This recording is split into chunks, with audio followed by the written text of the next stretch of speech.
Bienvenue à toi pour cette nouvelle vidéo. Aujourd'hui, on va voir comment résoudre une inéquation du second degré.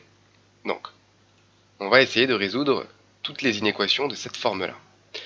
Est-ce que toi, intuitivement, tu sais faire ça? Est-ce que tu as une solution de faire ça algébriquement? Est-ce que tu sais comment faire x au carré moins 4x supérieur à 3x? A priori, tu sais pas comment résoudre ça. Par contre, tu remarqueras que si tu déplaces le 3x vers la gauche, et que tu te retrouves donc avec x au carré, du coup je déplace le 3x, ça fait moins 3x, moins 4 supérieur à 0, tu remarques que ça, c'est une fonction du second degré. Ok? Et du coup, nous, on sait voir quand est-ce qu'une fonction degré une fonction du second degré est supérieure à 0. Comment on fait?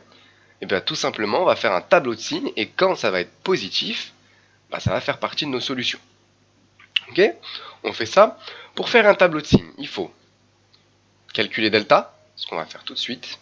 Delta, c'est b au carré moins 4 fois a fois c, d'accord? B au carré, c'est quoi? C'est moins 3 au carré, moins 4 fois 1 fois moins 4. Ok. Moins 3 au carré, ça fait 9. Moins 4 fois 1, ça fait moins 4. Et moins 4 fois moins 4, ça fait plus 16. Faites bien attention aux signes. Et ça, ça fait 25. 25, c'est positif. Qu'est-ce que ça veut dire? Ça veut dire que ma fonction, elle va toucher 2 fois l'axe des abscisses. Alors, ce qui me reste à identifier, c'est de savoir quand est-ce qu'elle est positive et quand est-ce qu'elle est négative. Ok? Donc pour ça, je vais utiliser le signe de A. A ici, c'est 1. Et comme A est positif, ça veut dire que ma parabole va admettre un minimum. Ok? Ici, je vais avoir x1. Et là, je vais avoir x2.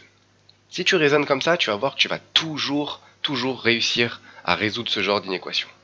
Donc qu'est-ce que ça veut dire? Ça veut dire que quand je pars de très très loin, de moins l'infini jusqu'à x1, ma fonction est positive. Donc mes solutions, ça va être quoi? Ça va être égal à moins l'infini jusqu'à x1. Ici, c'est strictement supérieur, d'accord? Strictement supérieur, du coup, en x1, ça fait 0, donc ça ne nous intéresse pas, on veut toujours que ce soit positif, pas supérieur ou égal à 0, du coup on va exclure cette valeur. Union, exclut pareil pour x2, plus l'infini. Alors, maintenant, tout ce qui nous reste à faire, a priori, c'est de rechercher les valeurs de x1 et x2. Ouais, on va quand même faire le tableau de signes. Pour le fun, ça mange pas de pain. Du coup, là, j'ai mon tableau de signes, hop, hop, x, là, j'ai signe de f de x, ok, j'écris très très mal, mais ça c'est signe de f de x. Ici, je pars de moins l'infini, et je vais jusqu'à plus l'infini. X, ça varie entre moins l'infini et plus l'infini. Qu'est-ce que je vais avoir ici? Je vais avoir ma première solution x1, et là, je vais avoir ma première solution x2. Ok? Et en x1, ça va faire 0, et en x2, ça va faire 0.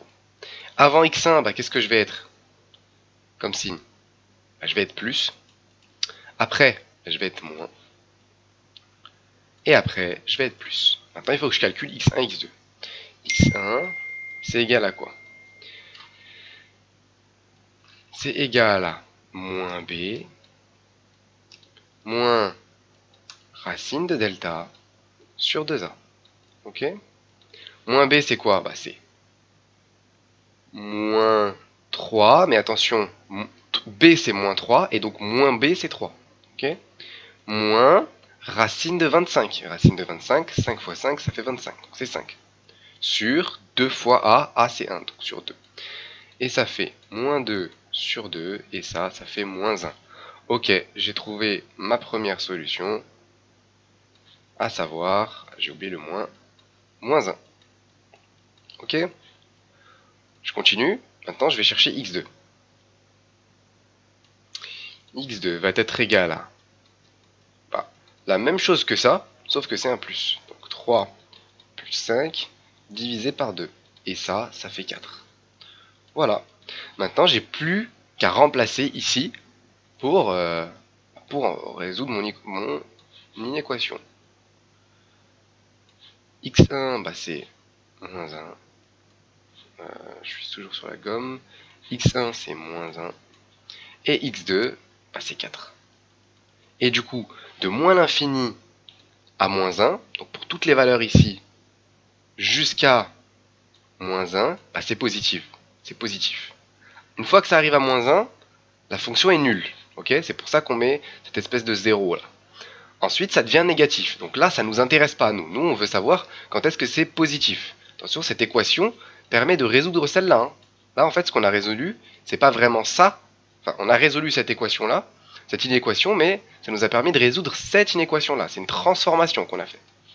Et ensuite, à partir de x2, donc à partir de cette valeur-là, et bah, la fonction est positive. Et donc, quand x est supérieur à 4, bah, tout ça, c'est plus grand que ça.